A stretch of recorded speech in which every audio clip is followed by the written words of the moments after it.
In astronomy, one of the best eyepieces that you can have for a telescope is a orthoscopic telescope. And Baader's classic Ortho 18 millimeter is one of the best. I was looking at the Al-Nitak, the star which is close to the Horsehead Nebula, and I was looking at the nebulosity to slightly to the uh, northwest of it, and I could see the nebulosity traces of it with using this orthoscopic with the Baader light pollution filter faintly. The stars were not very clear around it also, but I thought that I will give it a go with this Chinese 6-pound eyepiece which I bought. Is a SVBony Aspheric 23 millimeter 62 degrees, and I put the filter on this, the same Baader or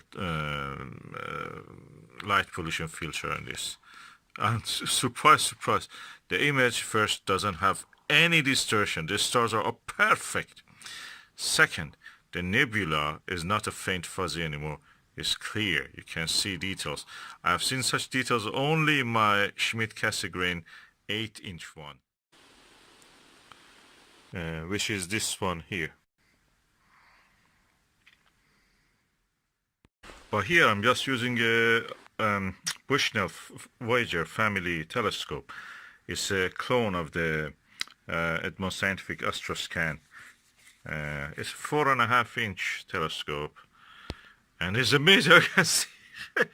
I can see with this eyepiece what this was faintly were trying to show to me. It snaps to focus. Such a thing only in teleview probably you will see.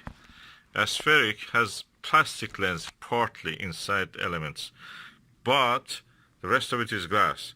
6 pound about it, it worth 10 times more, and I can tell you that probably even more. I tell 10 times more is just not enough. You can say 20 times more is probably like one of those delights or not a, yeah, Nagler probably. It's not 82, it's 62 degrees. Probably is more like delight or definitely better than a Plusle. Okay, I have to correct myself. The Flame Nebula that I was referring is at the northeast. Yes, north, or should I say east northeast of the Alnita, the star. That is the dominant star in the near the Horsehead Nebula. Anyway, this is really good. Aspheric is really good eyepiece. There is distortion near the edge. I think that around 30% to 40% near the edge. In this fast telescope, is a very fast telescope. I must say that it's a 4 or 4.5. Very fast telescope. Although it is very fast telescope, this cheap eyepiece has very clear image in the 60% of the field of view, and near the 40% to 30%, it gets a little bit sometimes. I mean, you see some distortion, seagulling, and such things. But it's because the telescope is very fast. It's a reflector. It's very fast. Low f number, f ratio. So practically, it is expected. If you want to remove those things, you have to use expensive field flatteners and coma correctors. 6 pound doesn't does the whole telescope doesn't worth one of these televiews. No, I'm happy with this. For your information, I'm actually observing from inside the window of our house. The window is not open. I'm looking through the double glaze into the sky. So that's all that you can see. Yes, this telescope setup and the eyepiece and the filter is so effective and so nice. I can watch the stars from within the room without opening the window, on a table and sitting on a chair. It's so comfortable. I can turn this also toward my eye, exactly in a way that I'm looking down to this eyepiece as if. And surprise, surprise, I slept. It's the second time I was sleeping on the eyepiece, so I slept now half an hour, and the other time I think I slept around 2 hours. It's like a pillow you can collect, put it in your lap, and just sleep. I was looking at the Nitak and the Flame Nebula and the Orion belt.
Okay, I changed the resolution to 4K. Hopefully you will not see much pixelation.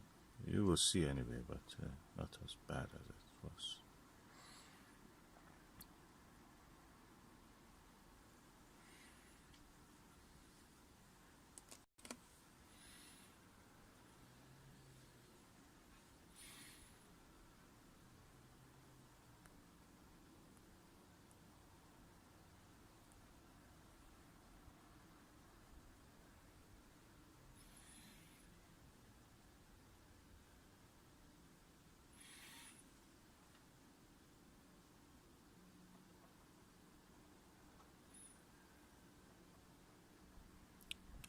what you see is now passing the center of the picture, hopefully, is what is called as Aristarchus plateau.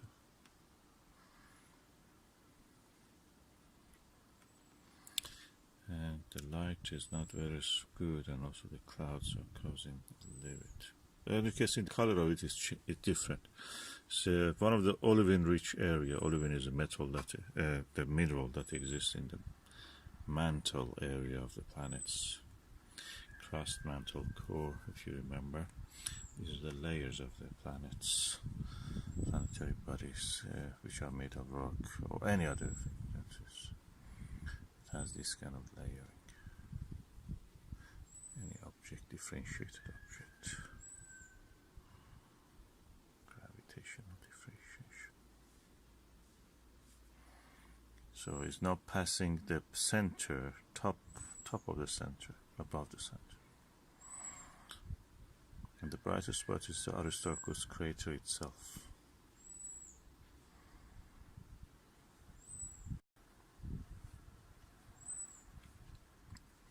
And to the lower part of the image you can see the Reiner Gamma. Oh, suddenly it becomes so clear. Try to bring it to the center. Yeah, it's now right dead center.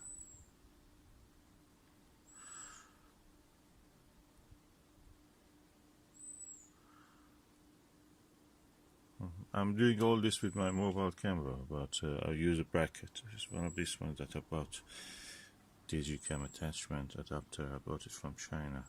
Really, I'm happy with the result.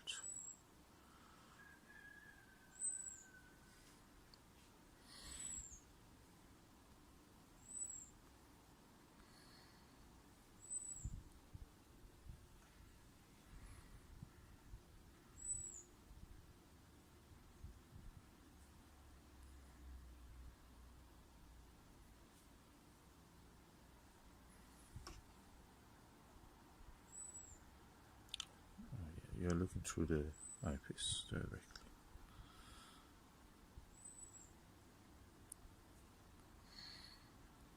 I just enjoy the view.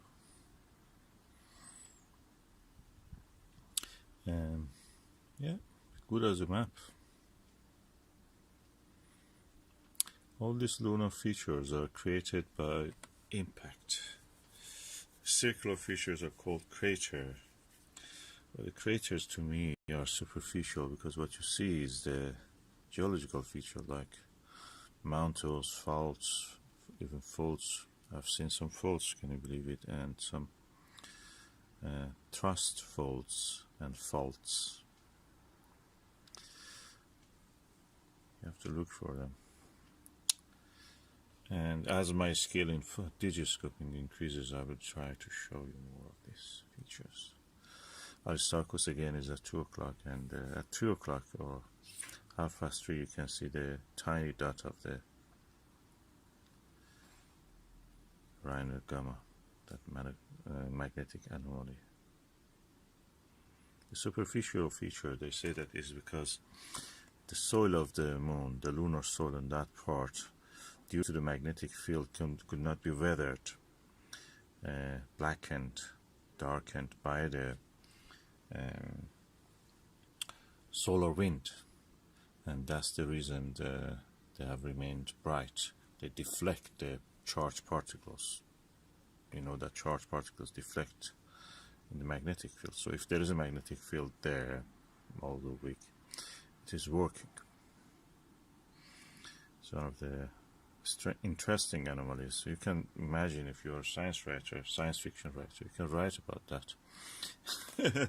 Is a city or something trying to protect itself from the damaging and carcinogenous effects of the sun and magnetic storms from the sun. Yeah, that's actually I made a good story, you know. If you're writing, write it. You can write. Just give credit to me. Hertfordshire.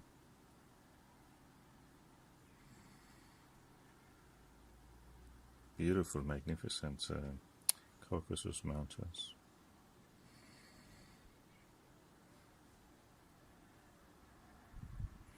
The moon is spherical. Clearly you can see when I focus on the edge of the picture, the side of it is out of